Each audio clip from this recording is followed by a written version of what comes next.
La deuxième partie de ma prédication aujourd'hui, je vais parler du Saint-Esprit. Yes. Et c'est écrit en Actes 1:8, c'est écrit, mais vous recevrez une force quand le Saint-Esprit descendra sur vous. Vous serez alors mes témoins à Jérusalem, dans toute la Judée et la Samarie et jusqu'au bout du monde. Amen. Amen. Vous recevrez une force quand le Saint-Esprit descendra sur vous. Vous recevrez, dans d'autres traductions, c'est écrit, vous recevrez une puissance quand le Saint-Esprit descend sur vous. Et je vais partager une petite illustration avec vous aujourd'hui. Tout le monde a un téléphone portable, n'est-ce pas? Ouais. Est-ce que vous pouvez me montrer vos téléphones, vos jolis téléphones? Est-ce qu'il y a quelqu'un qui a un iPhone 8? Est-ce qu'il y a quelqu'un qui a un iPhone 10?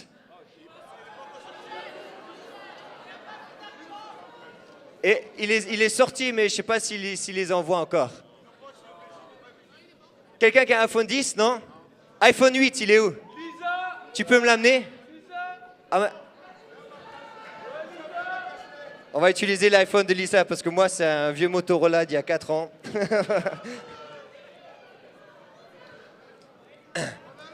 Je vais faire attention. T'as une assurance? Ouais? Ok, merci. Alors... Voilà, on a le dernier iPhone. Je ne sais pas si je peux... Ah, Siri non disponible. Ouais, j'allais essayer d'appuyer pour déverrouiller. Moi, je ne suis pas iPhone. Hein. C'est quoi ton PIN, pour que tout le monde le sache? 8432. Non, vas-y, dis-moi. Vas-y, dis, c'est quoi? Mais c'est tous des chrétiens ici, tu leur fais pas confiance ou quoi? Ton PIN, le PIN de ton iPhone, c'est 0901. Merci.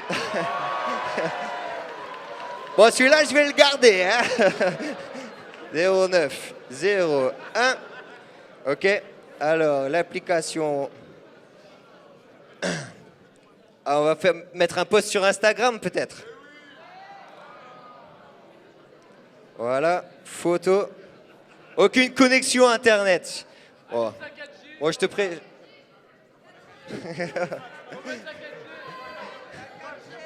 La 4G, c'est où la 4G? Oh là là là là là là. Non, ça prend trop longtemps, je peux pas. Ah bon, je prends juste la photo.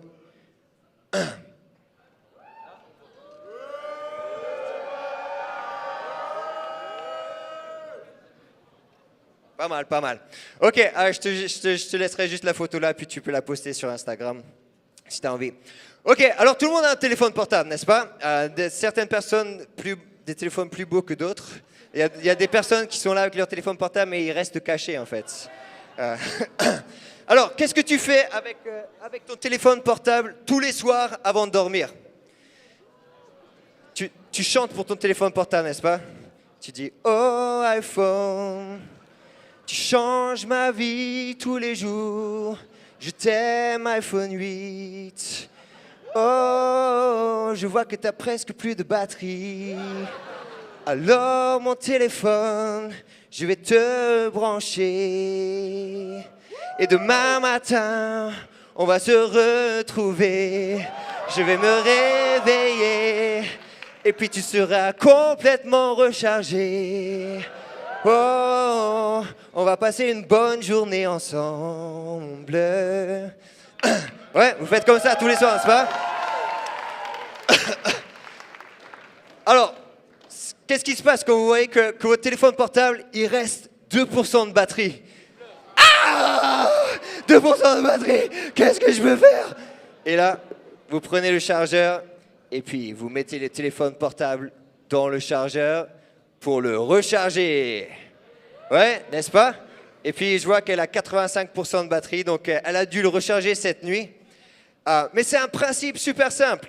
Si on a un téléphone portable et qu'il y a plus de batterie, est-ce qu'on dit « Ah non, ce téléphone, il est pourri, là, il ne marche plus, l'écran, il ne s'allume même plus, alors bon, je vais le jeter, hein. je te jette dans cette direction-là. Voilà, il ne marche plus, il n'y a plus de batterie. » Non, quand il n'y a plus de batterie, eh ben, on le recharge, on le met dans le chargeur pour qu'il puisse augmenter la puissance dans la batterie et pour qu'on puisse recommencer la journée d'après ou la même journée avec le téléphone portable. Euh, et en Acte 1:8, c'est écrit que vous recevrez... ouais, je sais pas, je suis même plus où je suis dans ma prédication. C'est écrit que vous recevrez une force quand le Saint-Esprit descendra sur vous. Et en 1 Corinthiens 14, verset 4, c'est écrit que celui qui parle en langue se construit lui-même. Vous savez, les téléphones, ils sont construits d'une manière qu'ils peuvent recevoir de la puissance. Ils sont construits d'une manière qu'ils peuvent recevoir la puissance de l'électricité et puis se recharger. Et bien, est-ce que tu sais que toi, tu as été créé, tu as été construit d'une manière où toi aussi, tu peux recevoir de la puissance? Ouais, tu as été créé d'une manière où tu peux recevoir la puissance de Dieu dans ta vie qui s'appelle le Saint-Esprit. Et je ne sais pas, tu vois, si toi, tu essaies de mettre tes doigts dans cette prise-là, ça va faire comme ça. Parce que tu n'es pas créé pour recevoir cette puissance. Mais tu as été créé pour pouvoir te brancher à Dieu, pour pouvoir mettre tes doigts vers le ciel comme ça et dire « Dieu, je ne peux pas y arriver tout seul, j'ai besoin de ta puissance dans ma vie pour que je puisse faire les choses que toi, tu m'appelles à faire. » Ok, qu'est-ce qu'on doit faire tous les jours? C'est qu'on doit se brancher dans la puissance de Dieu, se brancher dans le Saint-Esprit et être rempli du Saint-Esprit tous les jours. C'est écrit dans la parole, soyez continuellement remplis du Saint-Esprit. Ouais, j'ai d'autres versets là, mais je ne vais pas les prendre. Et je ne sais pas vous, mais des fois, moi, je me sens super faible. Et par exemple, je vais juste vous donner un petit exemple. Moi, je me sens pas quelqu'un de super... je me sens pas comme un super évangéliste. Tu vois, il y a des gens, c'est des évangélistes naturels, tu vois. À chaque fois qu'ils sont dans la rue, ils voient quelqu'un, ils l'arrêtent, ils parlent pour lui, le gars, il tombe, il pleure, et puis il donne sa vie à Jésus. Et puis voilà, quoi, c'est bon.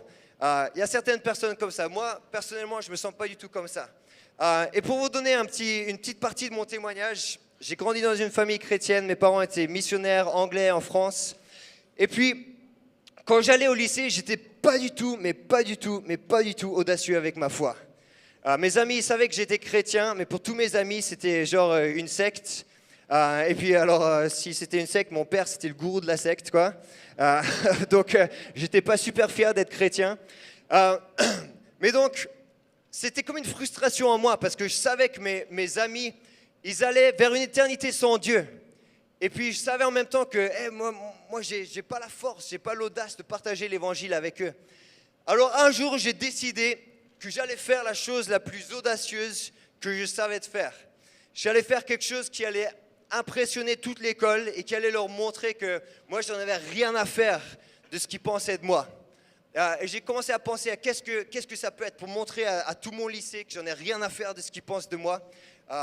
Et alors j'ai fait un plan dans ma tête et puis je suis arrivé au jour où j'allais mettre mon plan en action. Et je suis arrivé au lycée, je me suis préparé, je suis arrivé au lycée et j'ai commencé déjà à voir que les gens ils me regardaient un peu bizarrement, tu vois, un peu de travers. Et puis, quand j'allais dans les couloirs, je voyais que les gens ils me regardent différemment aujourd'hui. Mais je suis en train de leur montrer que j'en ai rien à faire de ce qu'ils pensent de moi. Parce que mon plan... c'était d'aller au lycée sans porter de...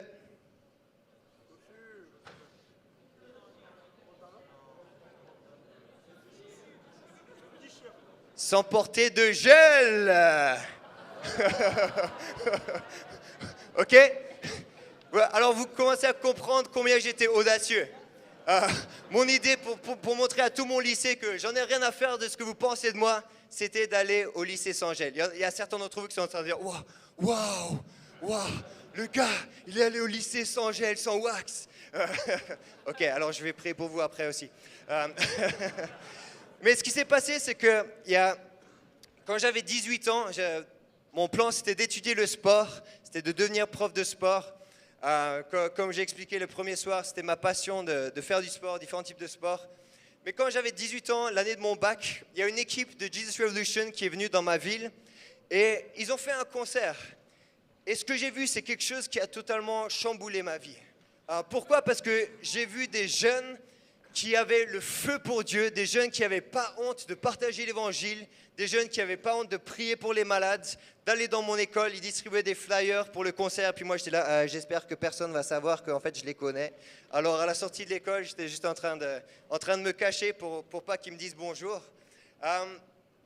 Mais pendant ce concert, Dieu il a travaillé dans mon cœur, il a dit, hey, il y a peut-être quelque chose comme ça pour toi. C'est peut-être le genre de vie que toi aussi tu peux mener. Alors j'ai décidé de me joindre à quelque chose qui s'appelle un camp d'été, un summer team avec Jesus Revolution. Ouais, il y a certains d'entre vous qui est allé, un summer team. Et là, il y a quelque chose qui s'est passé. Pour la première fois dans ma vie, on m'a mis au défi de partager mon témoignage dans la rue, on m'a mis au défi de prier pour les malades. Au début, je faisais juste la traduction, donc c'était bien, je pouvais être un peu dans le confort. Mais au bout d'un moment, on m'a dit, pour la prochaine réunion de rue, pour le prochain spectacle de rue, Paul, est-ce que tu veux prêcher l'évangile dans le micro, dans la rue? Et là, j'ai dit la chose la plus spirituelle à laquelle je pouvais penser, je vais prier par rapport à ça. Mais dans mon cœur, je savais, il faut que je fasse ça, il faut que je le fasse. Alors j'ai dit, ok. Et si vous me connaissiez avant, en fait, je suis quelqu'un de timide. Peut-être ça se sent pas quand je suis sur scène, mais je suis toujours quelqu'un de timide.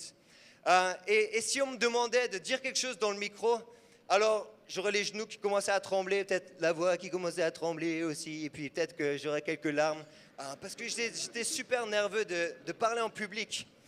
Et ce qui s'est passé, c'est que quand j'allais prêcher l'évangile dans la rue, je me suis approché du micro et j'étais super nerveux. Mais quand j'ai pris le micro entre les mains, il y a la puissance de Dieu qui est venue sur moi. Il y a le Saint-Esprit qui est venu sur moi. Et j'ai commencé à crier dans la rue. J'ai dit, hey, est-ce que vous savez pourquoi on est ici? On est ici parce qu'on a fait l'expérience de l'amour de Dieu dans notre vie. Et toi, tu es là, tu écoutes et tu peux faire de l'expérience de la même chose. Il n'y a aucune autre chose dans ce monde qui peut changer ta vie que l'amour de Christ. Et j'étais en train de penser, wow, ça c'est pas moi. J'étais juste étonné de moi-même de savoir que, wow, Dieu il peut faire ça avec moi. Paul, le gars qui est timide, le gars qui se sent faible, le gars qui a lutté avec son péché, Dieu peut venir sur moi avec sa puissance, avec la puissance du Saint-Esprit, et il peut me donner la force de partager l'évangile. Amen. Amen. Et ça, je sais que la raison pour laquelle je me suis joint à Jesus Revolution, c'est que ça, je sais que c'est quelque chose qui n'est pas juste pour moi, mais Dieu, il sait que chacun d'entre nous, on peut faire l'expérience de ça, de la puissance de Dieu qui vient sur nous pour pouvoir partager l'évangile. Juste une paire de choses avant qu'on commence à prier pour les gens, par rapport au Saint-Esprit. Des fois, on se dit, mais c'est super difficile de partager l'évangile, c'est super difficile d'entendre la voix de Dieu. Est-ce qu'il y a quelqu'un qui s'est déjà senti que c'est difficile d'entendre la voix de Dieu? Ouais. Et des fois, Dieu il nous dit, mais tu sais, c'est pas difficile d'entendre la voix de Dieu. Mais le problème, c'est que tu fais comme ça. C'est que ta tête, elle est remplie d'ordures. T'as regardé tellement de choses qui ne plaisent pas à Dieu. T'as fait tellement de choses qui... Et tu ne donnes pas le temps à Dieu, en fait, de te parler. Tu ne sais même plus comment écouter. Et le Saint-Esprit, ce qu'il fait, c'est qu'il t'apprend à écouter. Il t'apprend à pouvoir avoir le calme dans ton cœur. Et je sais que nos jours, c'est super difficile. Où est-ce que j'ai mis le téléphone? Je ne vais pas perdre ton iPhone 8 quand même. De nos jours, c'est super difficile parce qu'on est toujours... je ne veux pas dire... Un vieux mot français, enquiquiné. On a toujours nos téléphones portables avec nous. Et puis, genre, si tu vas te poser pour être avec Dieu tranquille, pour laisser le Saint-Esprit te parler, tu n'éteins pas ton téléphone et puis tu vas être là avec Dieu. Ok, Dieu, parle-moi. Ping! Ok, qu'est-ce que c'est? Un snap. Ouais, excellent, trop bien. Ok, je vais te répondre. Ok. Dieu, je veux vraiment que tu me parles maintenant. Ping! Messenger, ok. Ouais. Ok. Bon, on essaye. Je sais ce que je vais faire. Je vais encourager mes autres amis chrétiens pour qu'ils puissent aussi prier.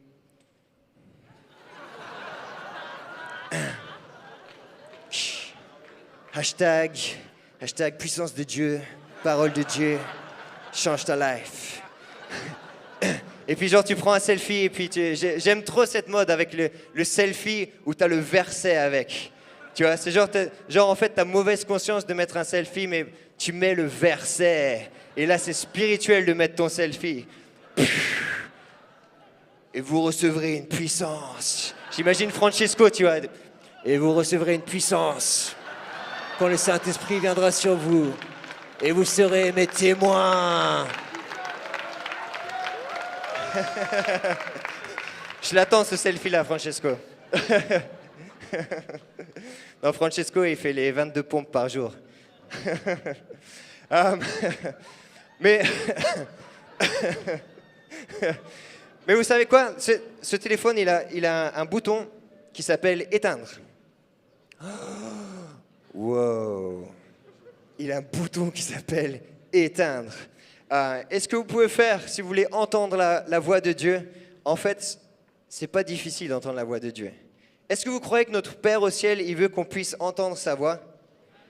Est-ce que vous croyez que Dieu ferait que les choses sont difficiles pour entendre sa voix? Non. Alors le problème, c'est avec nous, n'est-ce pas? On doit apprendre à pouvoir faire la paix à l'intérieur, de mettre les distractions de côté, et puis de pouvoir se poser et puis de dire, Dieu, maintenant je veux que tu me parles. Je suis prêt à t'écouter. J'ai mis toutes les distractions de côté, et maintenant je peux entendre ta voix.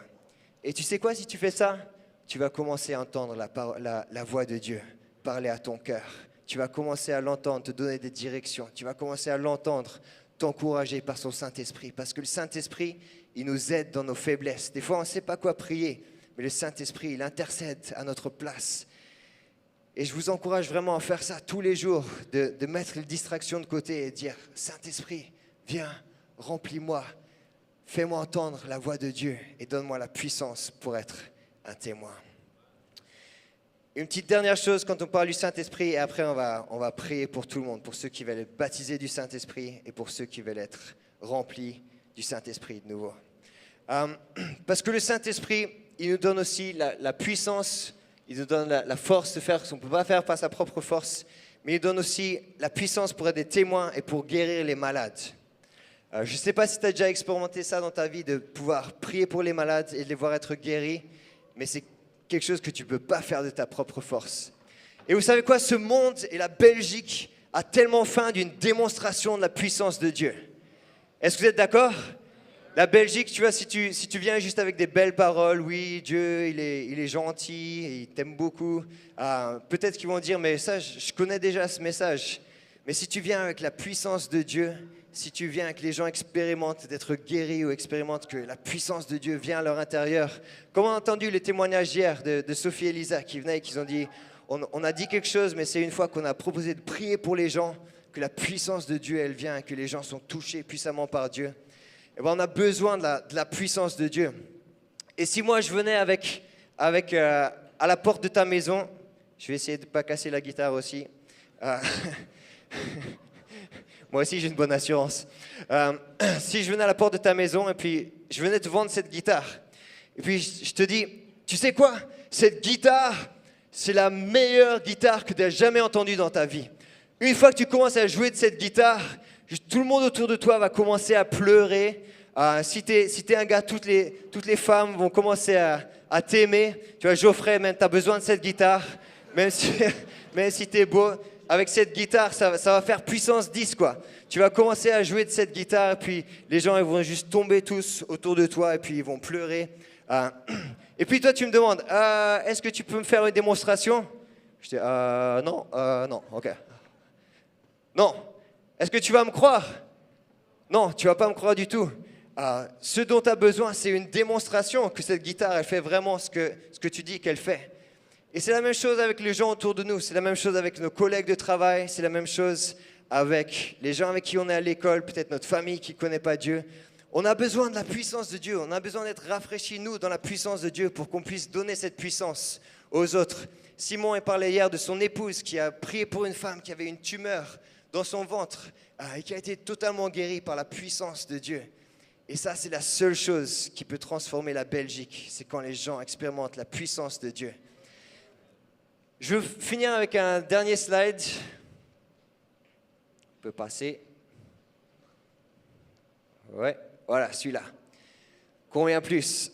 Ça, c'est mon fils Nathan quand je crois qu'il avait 2 ans. Et je veux finir avec un petit verset. Dans Luc 11, versets 11 à 13, c'est écrit « Quel père parmi vous, si son fils lui demande un poisson, lui donnera un serpent au lieu d'un poisson? Ou bien s'il demande un œuf, lui donnera-t-il un scorpion? Si donc vous tous, mauvais que vous êtes, vous savez donner de bonnes choses à vos enfants, combien plus le Père céleste donnera-t-il l'Esprit Saint à ceux qui lui demandent? Amen. Quand je vois mon fils, c'est comme mon cœur, il explose d'amour. Je vais au travail le matin et puis des fois, mes enfants, ils sont à la fenêtre. Et la première fois que ça s'est passé, mon cœur, il a juste explosé. C'est que j'étais là en bas et puis ils me disent au revoir. Et puis ma fille, Léana, tout d'un coup, elle fait comme ça. Et là, j'ai fait Wouah! Et puis j'ai fait le signe en retour. Mais c'est juste une explosion d'amour dans ton cœur quand tu as des enfants, même s'ils te mentent des fois, même s'ils font des bêtises, mais c'est juste tu les aimes avec tout ce que tu as. Et mon fils, mes enfants, je veux juste leur donner de tout ce dont ils ont besoin pour qu'ils puissent vivre cette vie de la meilleure manière possible. S'ils ont besoin de quelque chose, je vais leur donner. S'ils ont besoin de conseils, je vais leur donner. S'ils ont besoin d'être entourés de mon amour, je vais leur donner. Je veux juste leur donner tout ce dont ils ont besoin pour qu'ils puissent avoir le succès dans cette vie. Et c'est la même chose avec Dieu. Il nous a placés ici sur cette terre et il ne nous a pas laissés orphelins, mais il nous a donné une aide qui est la puissance du Saint-Esprit, la personne du Saint-Esprit qui vit en nous. Et je crois qu'aujourd'hui, Dieu il veut nous remplir de son Saint-Esprit, que ce soit pour la première fois ou que ce soit que tu as besoin d'être rempli encore une fois du Saint-Esprit, Dieu il va faire ça aujourd'hui. Et donc si on peut tous se lever, et si le band peut venir, et si on peut essayer d'être dans le silence aussi pendant qu'on se lève.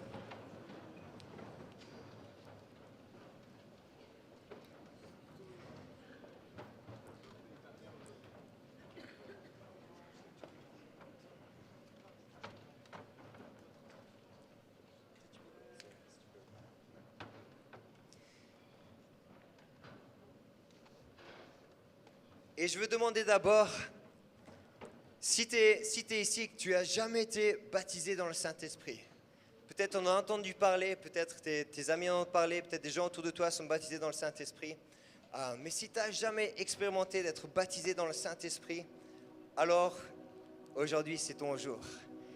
Et c'est vraiment différent pour différentes personnes. Dieu il nous connaît chacun d'entre nous, des fois il vient comme des eaux puissantes ou comme un vent puissant et puis on commence à trembler ou quelque chose comme ça. Pour d'autres personnes, le Saint-Esprit vient juste comme un murmure, comme quelque chose de vraiment doux. Il y a des personnes qui commencent à parler en langue quand elles sont baptisées du Saint-Esprit, comme un signe que l'Esprit est en eux. Mais c'est vraiment différent pour chacun d'entre nous. Et je veux juste commencer à dire qu'il n'y a aucun stress ici. Tu vas venir devant, on va prier pour toi, que tu sois baptisé du Saint-Esprit, que tu puisses avoir la puissance de Dieu dans ta vie pour vivre tous les jours, pour vivre quotidiennement avec cette puissance qui t'aide à te connecter à Dieu, qui t'aide à résister au péché, qui t'aide à être un témoin, qui t'aide à édifier ton esprit tous les jours, qui t'aide à prier. Le Saint-Esprit il nous est donné comme une aide dans notre vie tous les jours pour qu'on puisse vivre dans la victoire.